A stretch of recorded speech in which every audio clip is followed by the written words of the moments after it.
Marinho, tudo bem contigo? Bem-vindo.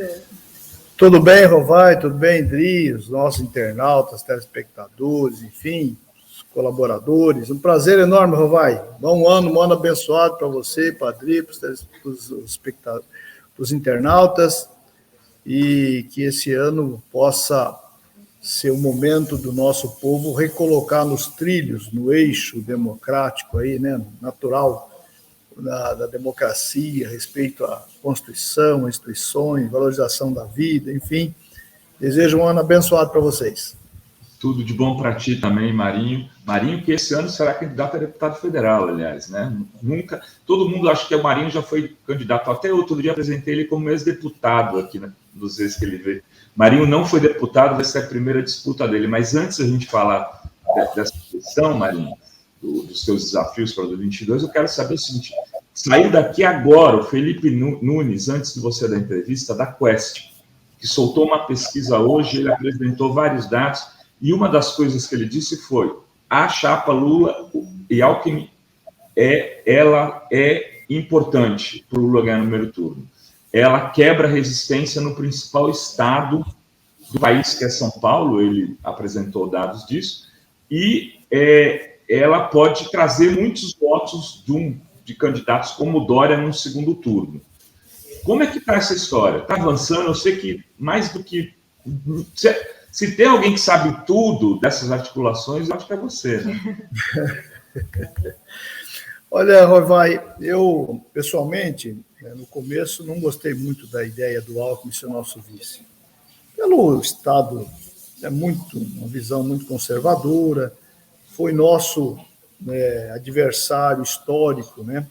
Se olha assim, o período que o PSDB governou São Paulo, o Alckmin foi o que mais governou São Paulo, né?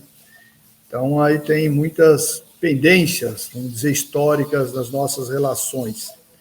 Mas, desde o início, disse, olha, é um cidadão de respeito, tem sua sensibilidade social e não negava a possibilidade desde o início. É um grande gol que o presidente Lula fez nessa aproximação em abrir esse debate, até para a sociedade ter a oportunidade de opinar, de influenciar nas decisões que, eventualmente, nós venhamos tomar no futuro. É uma situação que ela não está batida ao martelo, mas é uma grande possibilidade, conforme está muito transparente nas relações do presidente Lula e do governador Alckmin. Enfim, e de quebra, nessa leitura que você faz, apresentado pela Quest, traz um outro elemento que nós não podemos, nós, enquanto PT, não podemos desconsiderar, que é a possibilidade da disputa no estado de São Paulo ao governador. Eu creio que essa possibilidade, essa eventual possibilidade, abre também uma grande avenida de possibilidade do Haddad ser eleito governador do estado de São Paulo. Com isso, eu adianto uma das perguntas que, especialmente a grande imprensa, insiste em fazer. Até falava hoje com o menino do painel da Folha, dizia para eles, olha, a Folha tem que parar com essa história, dizer, está em debate, está em situação, porque sinalizando que tem possibilidade do PT abrir mão da candidatura do governador de São Paulo em prol de uma eventual outra candidatura. Essa possibilidade ela não existe, ela não está em debate. O Haddad será o nosso candidato a governador de São Paulo, independente se outros partidos venham ter outras candidaturas. Não temos nada contra a eventualidade de ter 2, 3 palanques do Lula em São Paulo, mas nós não abrimos mão da candidatura do Haddad, né? Então, essa é uma coisa para nós decidida. Evidente que nós queremos, gostaríamos, desejamos de que outras eventuais proponentes de candidaturas viessem conosco no primeiro turno, mas, em não sendo possível, compromisso de segundo turno e vamos em frente. Agora, a federação muda esse jogo das candidaturas em relação ao governo do Estado, Marinho? Por exemplo, se fechar uma federação com o PSB, eu acho que teria que resolver esse imbróglio, né? Então, esse é o ponto de partida. O PSB que deu a ideia de montarmos uma federação com todos os partidos que estivessem apoiando o presidente Lula. Inicialmente, o PSOL disse: nós não topamos federação, mas sinalizou apoio ao presidente Lula, mas que não toparia a federação. Resolvido. Para nós, resolvido. E propôs a federação. Bom, de quebra, tem uma questão a ser equacionada: São Paulo.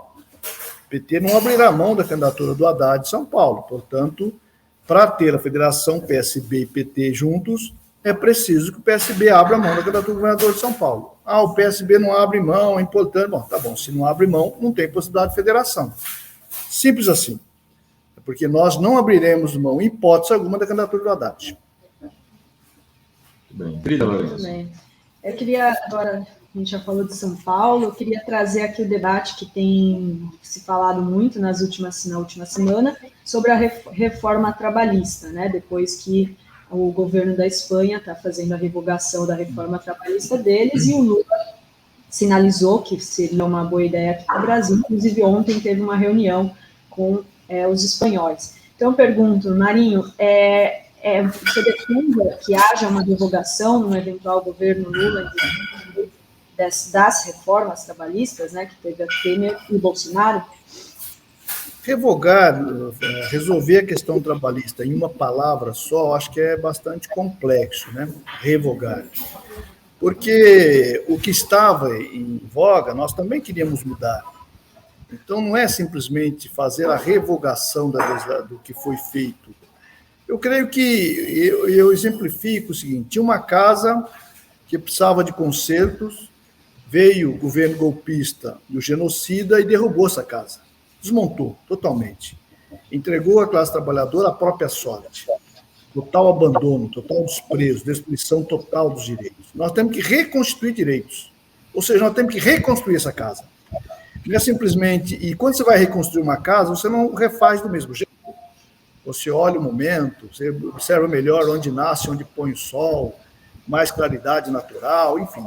Então, nós vamos ter que reconstruir a legislação trabalhista e de proteção social da nossa sociedade, da classe trabalhadora. É assim que eu vejo. E penso que foi assim que os espanhóis também trabalharam. Eu participei da reunião ontem, né, e o debate dos espanhóis colocando: olha, o que motivou, qual é a diretriz, o que orienta? É o debate de distribuição de renda, a reconstituição de direitos, né, a renda mínima, ou seja, eles chamaram de renda vital, ou seja, chamado aqui o que nós trabalhamos lá atrás, do governo Lula, com o Bolsa Família, e o salário mínimo, o crescimento da renda de baixo para cima, para funcionar um processo de distribuição de renda a partir da valorização do salário mínimo para a classe trabalhadora e da renda para os desamparados, vamos chamar assim, né? A partir daí, você tem todo um processo que trabalha com a Seguridade Social, com a saúde, com a educação, investimento em educação, investimento em infraestrutura. Você tem um conjunto de intervenções no país, nas mais variadas áreas, para propiciar a geração de oportunidade de emprego. Foi assim que nós geramos pleno emprego durante o governo Lula. Inclusive, olhando a cultura, olhando o esporte, olhando todos os segmentos como possibilidades de oportunidade de geração de ocupação de empregos. O esporte gera muito emprego, a cultura gera muito emprego, enfim. E desmontaram absolutamente tudo durante esse período de escuridão que nós estamos sofrendo no Brasil. Então, nós temos que agora, né, acender as luzes das esperanças, das oportunidades, para poder pensar numa reconstrução. E de forma negociada, né, tripartite. Então, ontem eu falava com alguns colegas da imprensa, assim, eu não sei por que o susto, o medo, né, das grandes redações, dos jornalões, de falar: olha, espera um pouquinho, nós já governamos o Brasil, e nós já construímos negociação. Nós construímos negociação do salário mínimo de forma tripartite, nós construímos um processo de pactuação no Conselho que o presidente Lula montou com todos os segmentos da sociedade. Eu me lembro da sabatina do Lula em 2002, na Folha, e o pessoal falava: mas assembleísmo não dá certo. Ele falou: se eu estou cansado de fazer assembleia e pactuar interesse do patrão e dos trabalhadores, e sempre deu certo, vai dar certo também. Basta saber fazer, basta ter vontade política de exercitar o processo participativo. E provavelmente nós vamos ter que radicalizar ainda mais no processo participativo. A sociedade clama por participação. E nós temos que abrir fóruns, espaço para que a sociedade participe. Evidente que cabe todos a participar desse processo. Nós, no governo, seguramente o presidente Lula fará um governo para todos e todas, porém com muita clareza do que deve ser priorizado, do que deve ter atenção maior de um governo do perfil do nosso governo. O Marinho, uma das críticas que tem sido feita pelos neoliberais é que o interesse na reforma trabalhista é a voltar o imposto sindical, a financiar os sindicatos, entre outras coisas. Essa crítica tem sido constante. Eu queria que você destacasse outros pontos, né, que são importantes nessa reforma e até que explicasse também por que é importante garantir o financiamento ao movimento sindical, aos sindicatos. Outro dia teve aqui o Felipe Santa Cruz, que é presidente do OAB, né, sindicalista, né, e fez uma defesa muito entusiasmada da garantia do financiamento para as lutas dos trabalhadores, no caso, para os sindicatos. Veja, você tem aqui dois debates completamente distintos, né, em tese distintas, né, não necessariamente, mas em tese distintas. Que é, primeiro, a precarização do trabalho, né, da ação, da atividade profissional das pessoas. Então, o que muita gente chama de uberização, eu chamo de subemprego, de trabalho precário, trabalho com baixíssima remuneração. Então, esse é um processo. Pergunta para quem está sendo obrigado a fazer um contrato de 5 dias por mês, de 10 dias por mês, na eventualidade de ter. Na Espanha chegou a ter 40% da força de trabalho contratado com um contrato dessa natureza. Portanto, levou uma queda brutal da massa salarial. Quando você derruba a massa salarial, você derruba consumo. Você derruba consumo, você derruba atividade econômica. É menos consumo, é menos produção, é mais desemprego. É mais emprego precário. Ou seja, essa é a roda negativa de uma economia. Nós precisamos reverter esse processo, valorizar o mundo do trabalho, valorizar os contratos coletivos, ou seja, a atividade profissional, todas elas são importantes, têm que ser respeitadas e tem que ter a sua proteção, né, de uma legislação ou de um contrato coletivo que o proteja. Então, esse é um aspecto. Outro aspecto é o papel dos sindicatos. O sindicato tem papel-chave nesse processo. Sem os sindicatos é impossível falar em negociação coletiva, percebe? Então, assim, o que os ultra-neoliberais pensaram? Vamos acabar com os sindicatos, porque eles acreditam na pulverização, na fragilização, na precarização e no baixo salário. Eu acho que isso resolve. Isso não resolve. Está provado na Espanha, aqui no mundo, que não resolve. O processo formal, a formalização, a valorização, o cidadão, mesmo aquele vendedor de pipoca na esquina, ter o direito a se tornar um microempreendedor individual, pagar o seu seguro, pagar a sua proteção social, na eventualidade de um desastre, ele poder ter a cobertura da Previdência Social, tudo isso é fundamental em uma sociedade madura, uma sociedade que se preocupa com seus filhos e queira proteção para os seus filhos e não entregar a própria sorte. O cidadão sofre um acidente na rua, para onde ele vai? Aqui tem o SUS. E se não tivesse o SUS, iria para onde? Isso tudo faz parte. Você pode olhar para a saúde, para a educação, para a assistência social, para a previdência social. O Estado tem que dar organicidade nesse processo de proteção dos seus filhos e filhas. Então, é assim que nós enxergamos. E o sindicato tem um papel fundamental. Pensar os sindicatos de forma desestruturada e fraco, sindicato fraco, não serve para nada, absolutamente nada. O sindicato precisa ser forte. E numa democracia que se preza, um dos pilares importantes é o papel do mundo do trabalho, portanto, a presença forte dos sindicatos, dos trabalhadores e empregadores. Estou falando só aqui dos trabalhadores, não, estou falando também das federações empresariais, que precisa ser forte para representar. Porque se não representa, seguramente o contrato que essa instituição assinar não será respeitado pelos seus, em tese, representados. É preciso ter forte representação.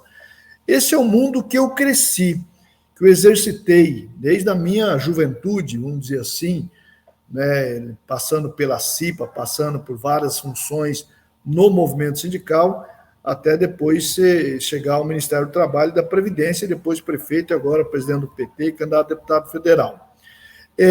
Então, eu creio mas queria chamar a atenção do movimento sindical também, porque o movimento sindical, durante o governo Lula, teve a possibilidade de fazer um acordo importante de reforma da legislação sindical naquela época, estabelecemos o que eles estão pedindo agora.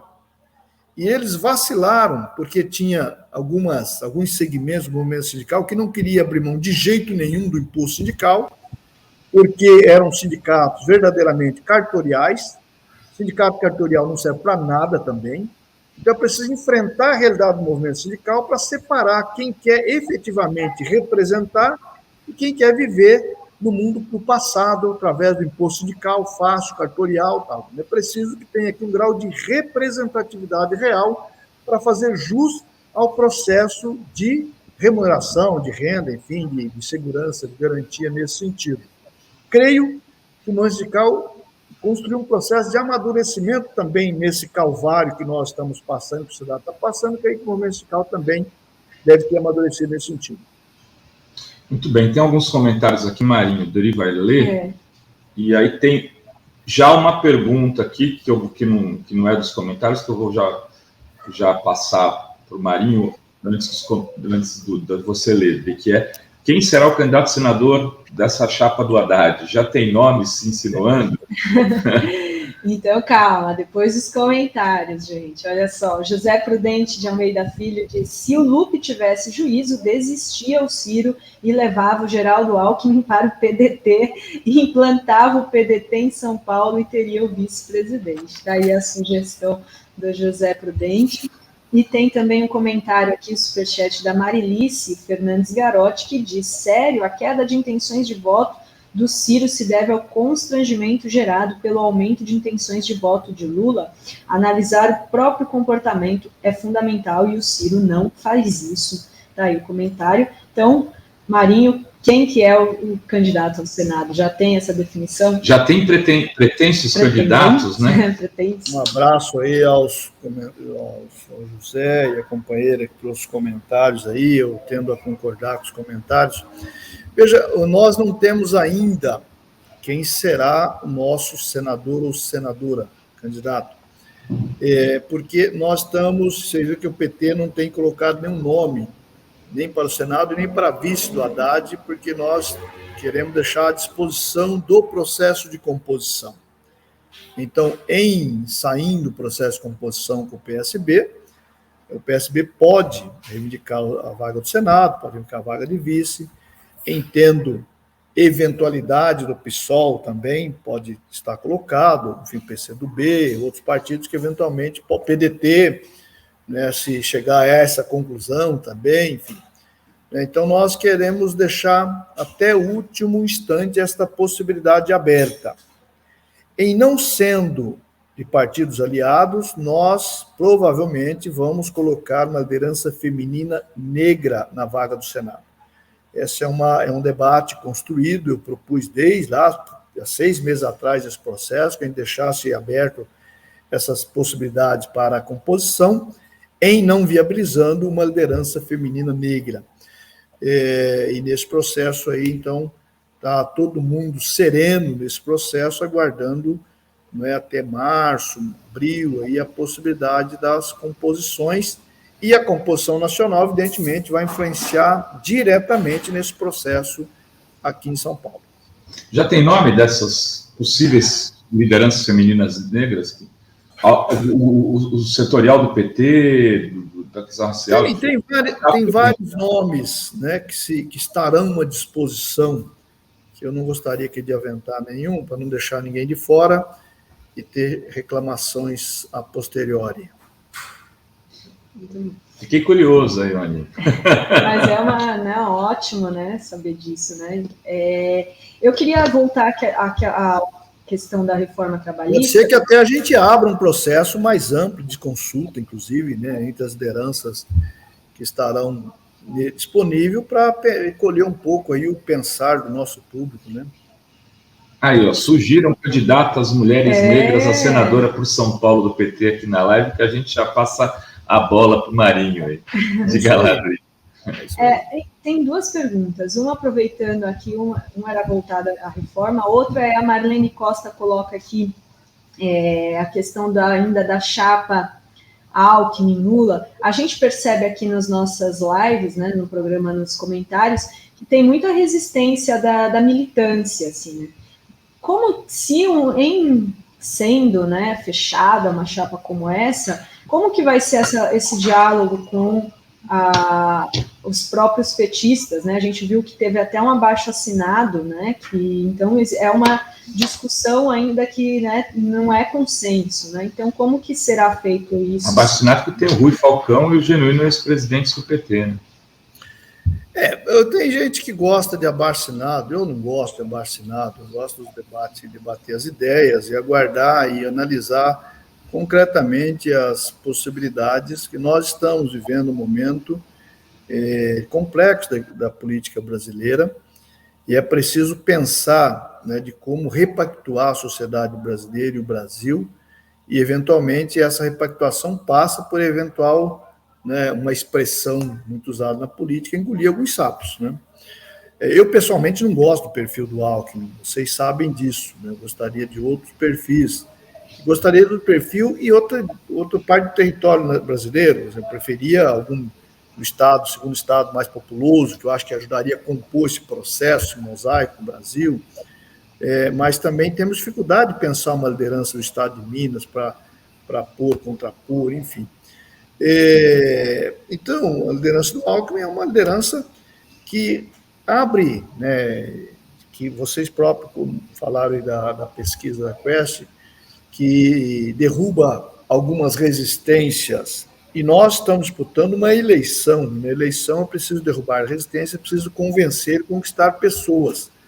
Então, apesar de eu não gostar do perfil do Alckmin, mas eu sou obrigado a reconhecer que agrega valor à chapa do presidente Lula e agrega valor na disputa no estado de São Paulo. Eu não posso desconsiderar, na medida que nós desejamos ter a oportunidade de governar São Paulo junto com o Brasil.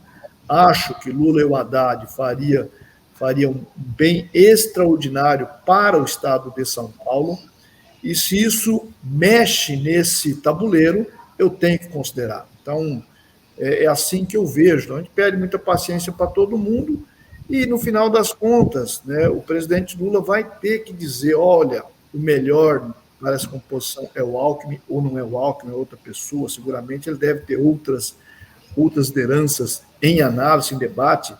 A definição, Rovaidri, eu acho que passa pela composição nacional. A hora que acertar a composição nacional, se destrava ou em favor do Alckmin ou não, né? E as coisas ficam claras e vamos debater, vamos definir. Creio que mesmo quem está expressando até, né, em abaixo-assinados compreenderá a eventual necessidade. Marinho, você sai candidato a deputado federal, como eu falei no começo, e eu queria até entender esse processo. Quer dizer, o PT vai lançar nomes como você, assim, em vários estados, a possibilidade de sair pessoas que já foram senadores, já foram prefeitos. Como é que vem essa chapa? Porque aqui no nosso chat as pessoas sempre se preocupam muito com isso. Você viu aqui, ó, temos que eleger 313 deputados, temos que eleger... Então, como é que está sendo essa articulação para representar, para ter uma base no Congresso forte? Olha, eu pessoalmente, eu nunca fui candidato ao parlamento, e se dependesse pessoalmente de mim, do meu desejo, vontade, eu não sairia, eu coordenaria o processo, tá? E coloquei assim no final do ano passado. O presidente, no final do ano retrasado, assim que passou as eleições, eu disse, olha, não vou ser candidato a nada em 22.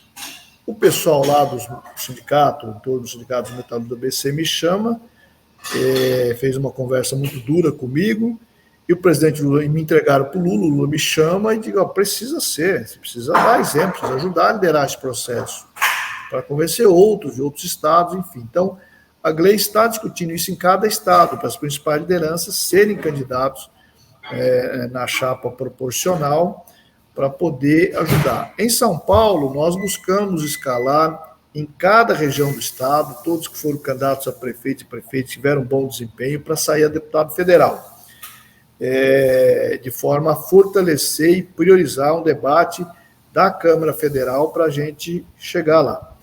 Eu tenho dito que, em São Paulo, nós temos a possibilidade de traçar como meta dobrar a atual bancada, o que não seria nada excepcional, que nós já tivemos. Em 2002, nós elegemos 23 estaduais, 18 federais, e hoje nós temos 10 estaduais, 9 federais, contando com a vaga do Orlando Silva, que se elegeu na nossa chapa. Então, é a nossa leitura no cenário político de hoje.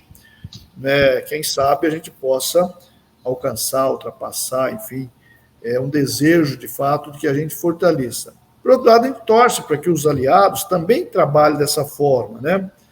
Quando a gente fala do PSOL, a gente vê na liderança do Boulos uma grande possibilidade de se saísse federal, ter uma grande votação. Eu acho que isso não está totalmente descartado, né? Mas eu vejo o Boulos com um potencial aí de partir de 500 mil votos para cima de uma candidatura do perfil do Boulos. Então a gente busca também refletir isso com os partidos amigos, independentes, estão na nossa chapa, não estão na nossa chapa, porque são perfis, né, PSOL, PCdoB, o próprio PDT, o PSB, a rede, e que estará compondo a base de sustentação do governo, seguramente, né, de uma forma ou de outra. Então, o perfil do Congresso é importantíssimo de que país a gente deseja, que qualidade da reforma trabalhista a gente deseja, que qualidade das reformas tributárias, enfim, a política educacional, saúde, cultura, esporte, proteção animal, meio ambiente, depende muito da qualidade do Congresso Nacional. Vídeo que nós estamos passando agora, nesse desmonte total, é construído pelo pior Congresso da nossa história, um Congresso horroroso, conservador, atrasado, enfim, destruidor de direitos, né? Muito bem. Dri, não sei se tem mais algum comentário. Tem uma sugestão aqui da Elizabeth de Carvalho, que é membro aqui do canal da TV Fórum.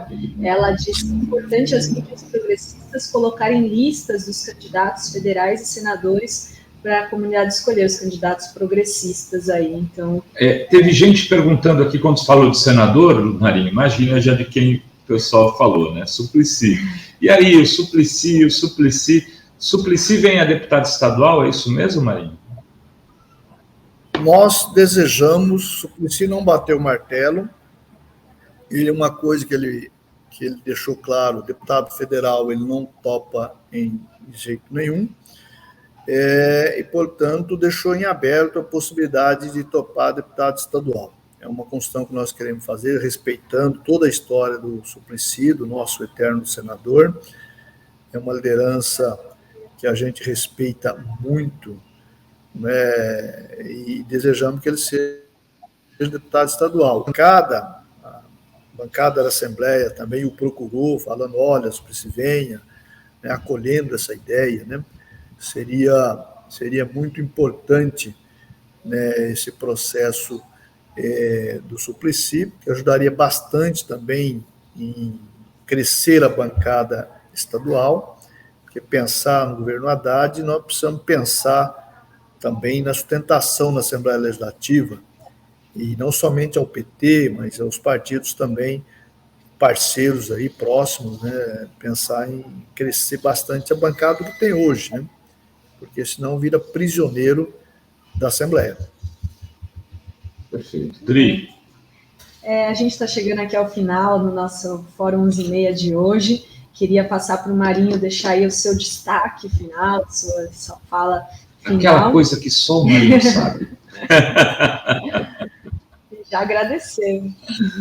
Bom, eu que agradeço, Rovai, Dri, e agradeço aí os espectadores, né, os nossos internautas, desejar, de fato, um ano abençoado. Eu acredito, sinceramente, que nós teremos uma campanha duríssima, será uma campanha duríssima, nos preparemos para as mentiras, para as violentas, né? Uma preocupação que a gente tem, muita gente fala, cuida do Lula, nós estamos cuidando, sim, sobre o aspecto de segurança, o ódio, a raiva as fake news, está preparado para tudo, né?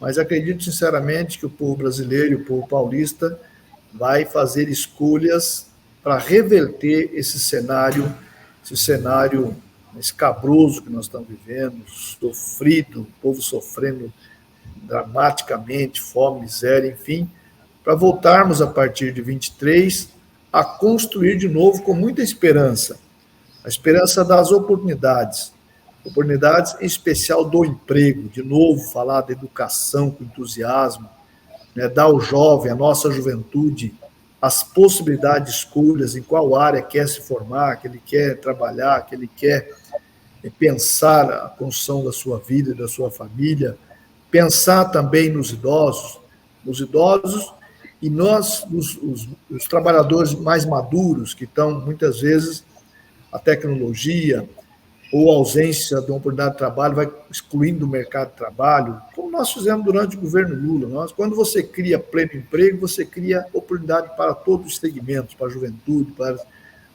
a camada do meio, a camada da outra ponta, enfim, de forma que o Brasil possa voltar a respirar felicidade e esperança. Abraço forte a vocês, obrigado pela oportunidade, sempre à disposição. Valeu. Muito obrigado, Marinho. Manda um abraço para o Raimundo Silva e tudo de bom para vocês. Valeu. Era isso, muito obrigada, então, Marinho. Obrigada a você que esteve conosco.